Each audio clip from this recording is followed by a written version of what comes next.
Gini Pak, kenapa tiap Idul Fitri, Lebaran itu sering orang mengatakan minal aizin wal faizin. Dan itu maksudnya bagaimana ya? Itu kan sebenarnya potongan kalimat ya Mas Sinar. Kalimat lengkapnya kan janallahu minal aizin wal faizin. Bahwa semoga Allah menjadikan kita di antara al-aizin dan al-faizin. Semoga Allah menjadikan kita di antara orang-orang yang kembali. Dan menjadikan kita di antara orang-orang yang menang atau merdeka.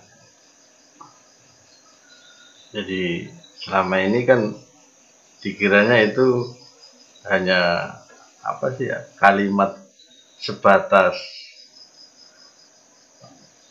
kalimat yang biasa apa ya, sebagai kalimat ungkapan lebaran kan seolah-olah. Padahal itu sebuah harapannya orang puasa Ramadan itu sendiri, bahwa orang puasa itu harapannya adalah menjadi al-aizin dan al-faiz. Jadi harapannya menjadi orang yang kembali dan harapannya menjadi orang yang menang, seperti itu. Jadi bukan sebatas ungkapan lebaran, bahwa itu harapan seseorang yang riyadhah sebulan lamanya. Harapannya sebulan lamanya riyadhah atau puasa di bulan Ramadan ini menjadikan pelakunya itu sampai kepada makom orang yang kembali dan orang yang menang. Ya tentunya menang sesuai yang difirmankan Allah, bukan sebatas menang perang gitu. Dan di situ harapannya menjadi orang yang kembali atau orang yang menang. Apa yang mau dibahas ini? Yang menang dulu atau kembali dulu? Nah itu kalau kembalinya itu seperti apa Pak? Dan menangnya itu menang dari apa? Lah iya, itu kan banyak kan cuma sebatas ungkapan kan. Betul. Yang pernah dicari kembalinya itu kembali apa? Menangnya menang apa? Menang dari apa?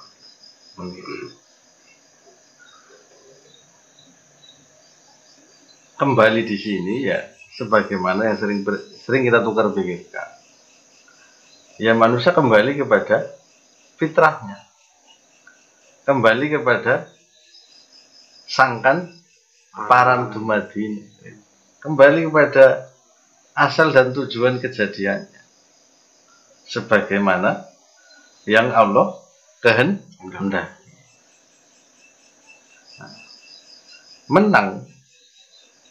Menang di sini ya manusia adalah menang dari hawa nafsunya. Dia riyadhah sebulan lamanya sebagaimana diwajibkan Allah. Ya ayyuhalladzina amanu kutiba laikumus syiyam kama kutiba alal lakum min qablikum la'allakum tattaqun.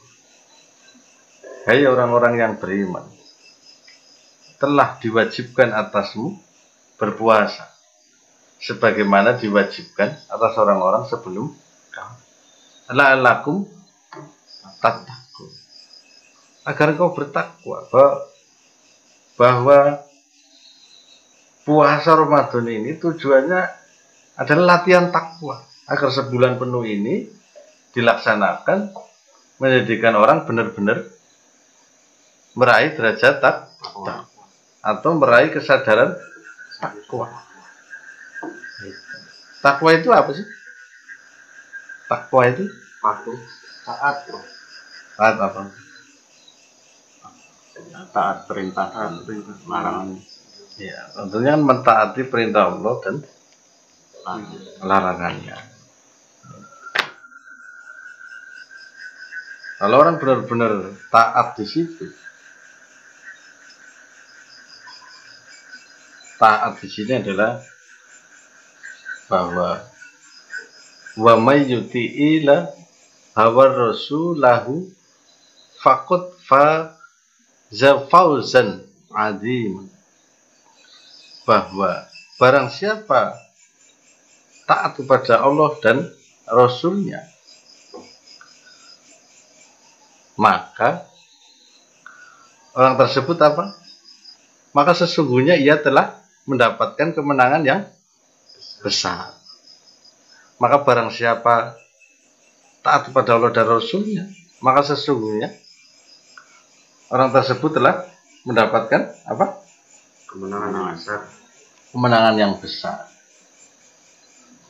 Jadi taat adalah bentuk kemenangan yang besar. Taat adalah bentuk kemenangan yang diharapkan Allah kepada kita. Banyak sebagai orang beriman. Bahwa kemenangan di sini yang tadi dikatakan Al-Faiz ini adalah orang yang taat itu lah yang disebut orang yang sesungguhnya mendapat kemenangan besar. Kenapa disebut menang? Karena dengan taat kepada Allah dan Rasulnya, baik di dalam perintahnya maupun larangannya, berarti orang ini telah apa? Telah meninggalkan hawa nafsunya, telah meninggalkan kesenangan dunianya. Maka dengan orang itu masuk ke dalam taat tadi, ia mendapatkan kemenangan. Karena apa? Di dalam taat itu adanya apa? Suka tidak suka, ya diikuti karena itu memang perintah. Suka tidak suka, wong itu larangannya ya ditinggal. Orang yang terus di dalam keadaan seperti itu, dengan sendirinya dia akan menang dari hawa nafsu, akan menang dari jisimnya yang selantiasa mengarah ke kholkinya, itu kesenangan dunia, mataul gurur, ataupun kesenangan yang meni. Jadi dengan orang terus berusaha di dalam taat tadi, setahap demi setahap, orang itu meninggalkan kebiasaan hawa nafsu atau jisimnya yang telah kita ketahui bahwa jisim itu adanya dualisme.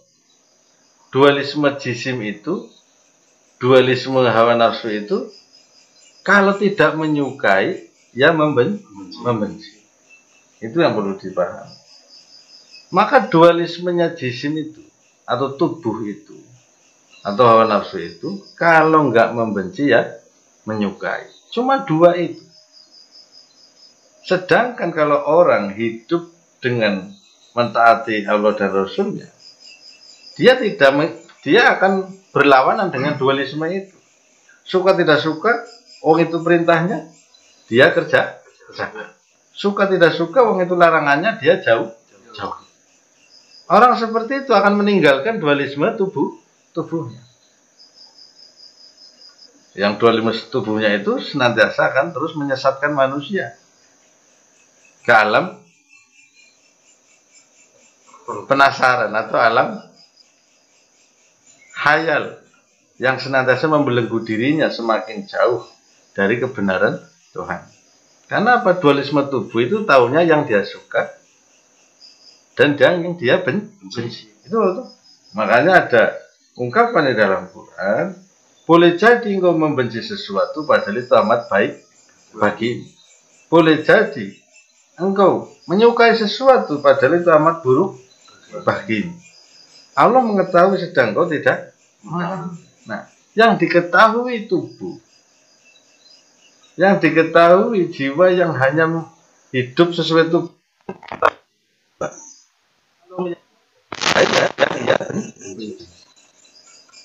Cuma itu. Kalau hidup ukurannya hanya yang disukai, mengikuti yang disukai, mengikuti yang dibenci, katakanlah mengikuti kebenciannya, mengikuti kesukaannya, maka dia akan semakin jauh dari fitrahnya.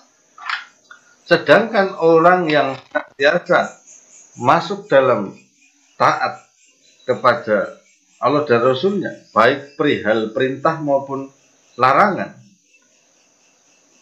orang itu setahap demi tahap dia akan masuk ke dalam ruh dari amarnya, akan semakin masuk ke dalam takwa,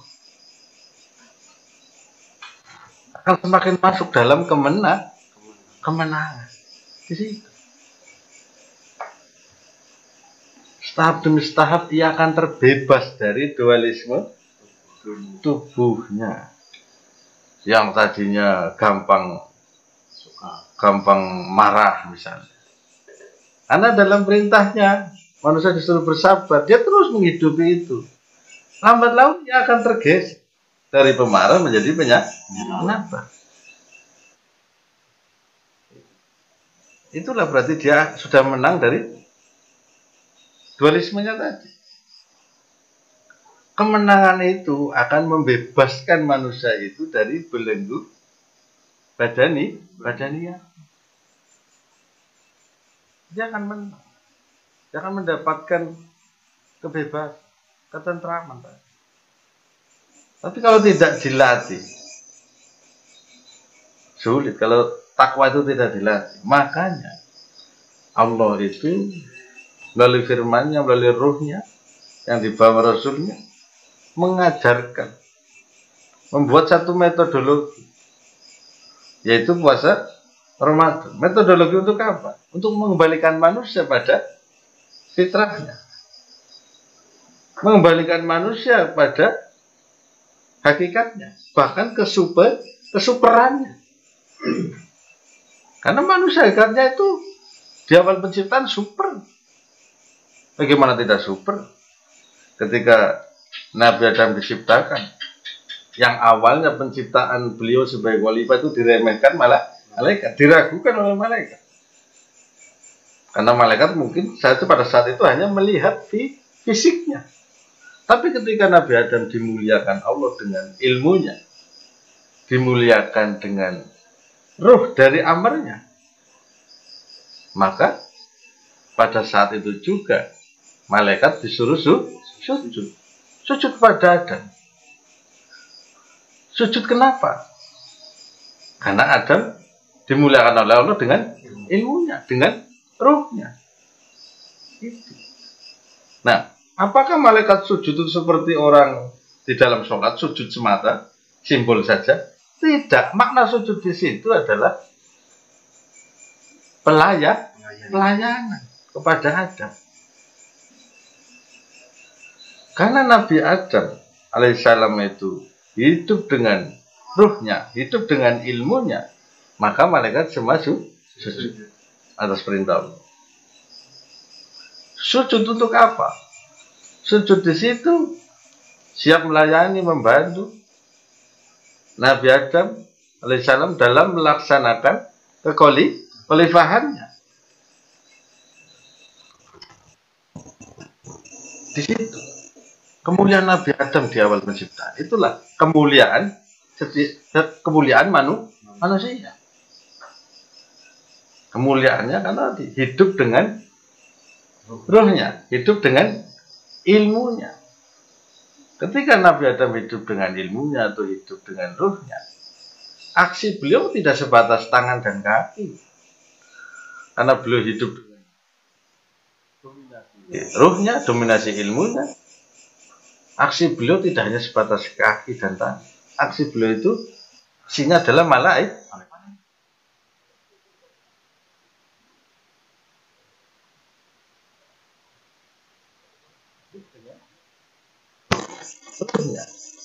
Hidup dengan ilmunya.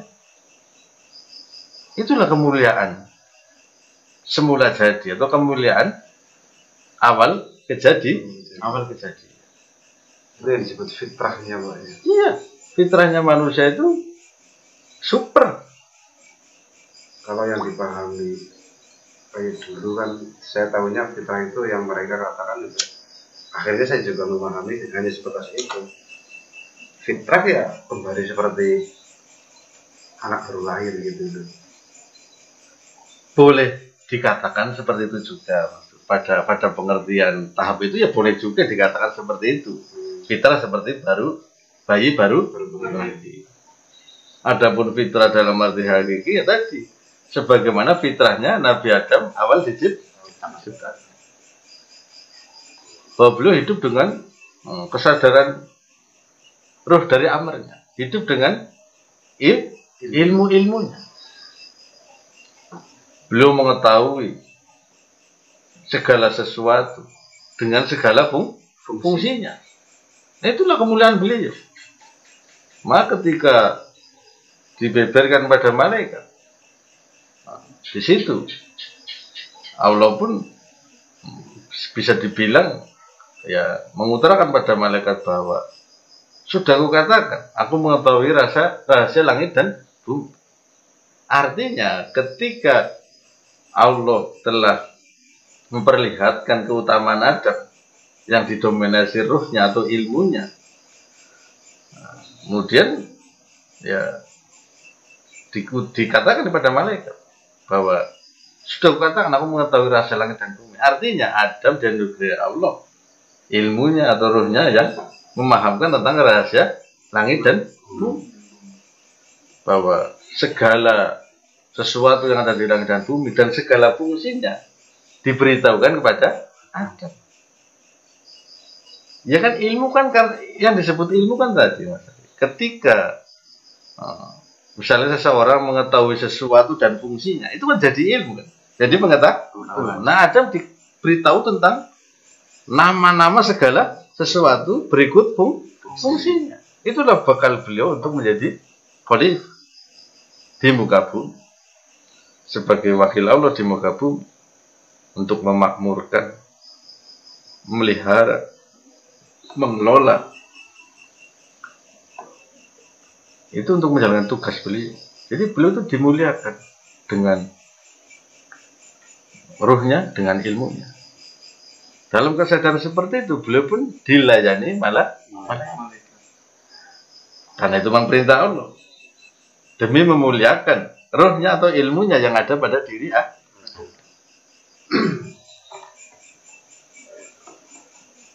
walaupun di situ nanti ada golongan jin yang pada saat itu sudah bermakom malaikat yang ada kedengkian yang nanti disebut iblis. Tapi kita nggak mau bahas itu dulu. Nanti mungkin di lain waktu. Yang kita bahas adalah keutamaan Nabi Adam, keutamaan manusia di awal kejadian, keutamaan manusia di semula jadi. Nah, kita manusia pun kalau mau benar-benar kembali, itu pun bisa meraih apa yang telah dianugerahkan Allah kepada Nabi Adam, yaitu hidup dengan kesadaran ruh, dengan aksinya malah bukan sebatas tangan dan kaki.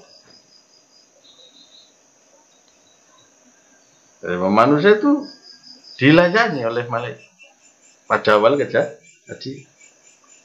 Tapi ya bukan dalam arti melayani. Malaikat melayani itu sekedar Adam tidak. Melayani Adam yang hidup dengan kesadaran rohnya atau ilmunya. Itulah yang dilayani malaikat. Apa yang dikehendaki Adam sesuai rohnya, sesuai ilmu-ilmunya Allah akan dilayani malaikat. Dan keadaan yang seperti itu pun dapat diraih oleh keturunannya manusia. Manusia yang hanya hidup dengan tubuhnya, hidup dengan tubuhnya. Yang namanya tubuh substansinya kepala. Aksinya tangan dan kaki. Sebatas aksi tangan dan aksinya. Substansinya kepala dan dilayani tangan dan kaki. Itulah bila hidup hanya sebatas dengan tubuh. Tapi kalau orang mau hidup dengan ruh, hidup dengan ruh dari amarnya, maka orang tersebut bila mana benar-benar telah hidup dengan ruhnya, dia akan memiliki aksi malaikat. Bukan sebatas aksi tangan dan kaki. Itu. Kalau mau benar-benar sungguh-sungguh menuju kembali. Nah kalau ini kalau yang sering saya dengar di kalangan masyarakat kita nih terkait moksa. Nah itu kayak misalkan raja-raja dulu, zaman-zaman dulu yang entah berantah makamnya atau kuburannya itu katanya dengar-dengar cerita melakukan moksa yang kalau boleh diartikan itu adalah kembali. Apa itu sama atau gimana Pak? Nanti ada kaitannya. Nah, nanti di sini kita bahas itu ya biar lebih jelas ya. Nah, kita pertegas tadi yang tadi dulu. Ya. Artinya pada saat Nabi Adam di awal penciptaan, beliau hidup dengan kesadaran ruhnya atau ilmu-ilmunya Allah. Sehingga aksi beliau adalah malaikat. Aksi pelayannya itu namanya. Nah, yang pada suatu ketika di situ karena kedengkian iblis tadi,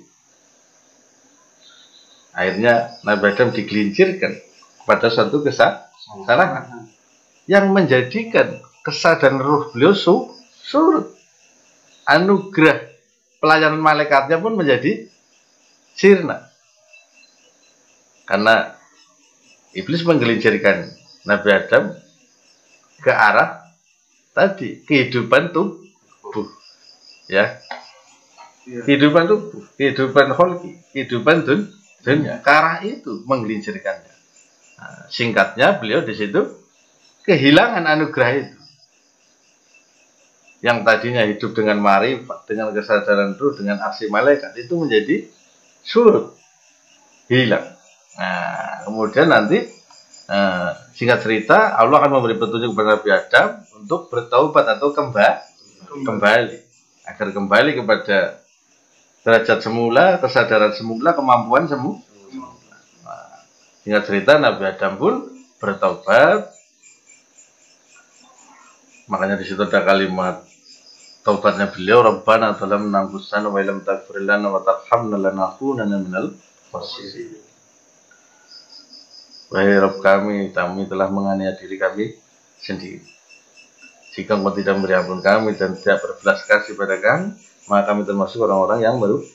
Itulah caranya Nabi Adam bertaubat atau kembali kepada Allah. Beliau terus memohon ampun dengan membenahi dirinya agar anugerah yang awal tadi kembali. Nah, singkat cerita kita juga mewarisi kisah itu. Nah, kita semua manusia mewarisi itu tadi. Kita sudah ikut nenek moyang kita ke bumi ini menjadi khalifah. Tapi kan tadi kita juga punya beban untuk bisa kembali pada keutamaan atau karomah awal kejadian. Kemuliaan awal kejadian. Kemuliaan semula jadi. Yaitu agar memiliki kesadaran ruh dengan aksi malaikat. Sehingga dalam menjadi khalifah di bumi ini sesuai bagiannya masing-masing, sesuai bidangnya masing-masing akan lebih sempurna, lebih berkemampuan. Itu.